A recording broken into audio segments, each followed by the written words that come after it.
Ladies and gentlemen, let's get ready to rumble!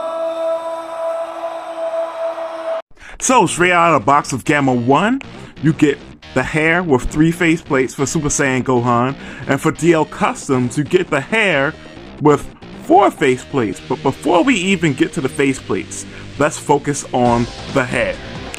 Kicking it off with the DL Customs hair, that hair is, first of all, it's that macaroni and cheese, sharp cheddar kind of yellow that I would say it seems like most the fandom doesn't really care for, you know, because it feels oversaturated. But one thing that helps this hair feel more robust and complete is the shading towards the roots of the hair. The shading makes it feel a bit more, it gives it a bit more depth, I would say. Now, as for the Tamashii Nation's hair, as you can see, different hair sculpt altogether is lacking that peak at the top of the hair, but also it has a much more pale blonde aesthetic to it, very reminiscent of the Buu Saga coloring, where, you know, when they were powered down, the hair would be pale yellow, and you could say that for the Dragon Ball Z period. But with that being said, one thing that really sucks is that it doesn't have any shading on it, and shading could have took this hair sculpt to a whole other level. And by the way, this hair sculpt is also slightly different than the Ultimate Gohan hair sculpt. I thought it was exactly the same, but it's slightly different. Moving forward though, in terms of likeness to the source material, I would say that Super Saiyan Gohan from Tamashii definitely is not a bit more accurate, it is more accurate. However, I will say that these head sculpts suffer from the same thing as the Ultimate Gohan heads, and that is that if you combine the head sculpts, I think, or hair sculpts rather, you would have the perfect hair, in my opinion. The blonde on the Tamashii Nation's head is a bit too pale, and the DL Customs is a bit too saturated, in my opinion. But with that being said, moving on. So one more thing before I almost forgot about. So we're gonna turn both of these figures to the side, and as you can see, for the DL Customs head, it has a whole canyon and a back between the head and between where the head and the neck meet. I don't know what's up with that. Now, I guess you could say the bright side to that is that you get more range of movement, looking up at least, but that is definitely something to note.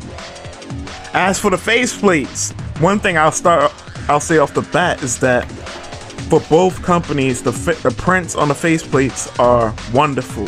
No problems there at all. Now, as for what they come with, the type of faceplates, yelling face, gritting teeth face, and stern face. Now, one thing I will say about the yelling face, at least on the DL Customs one, is that it gives me some angry cat vibes.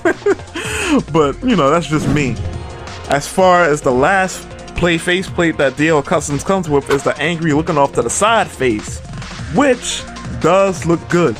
I would say both the faceplates look very good on each of them. I think it's a matter of preference. Now, I think, I think that the DL Customs faceplates are a bit more stylized and expressive looking, but I don't think you could necessarily go wrong. I don't think they blow Tamashii's faceplates out the water, is what I'm trying to say, you know? In fact, you can do some mixing and matching with the faceplates if you want. Now, the only thing with that is that the eyebrows won't match. Like, you can fit the faceplates onto the hairs, but they won't match. So be mindful of that.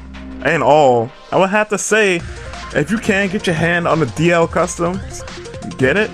But it's not something I would say go out of your way that you must have this. I think the Tamashii Nation's release will do just fine. Now, the only thing is, you have to get Gamma 1 in order to get these faceplates, and that's where the dilemma is right there.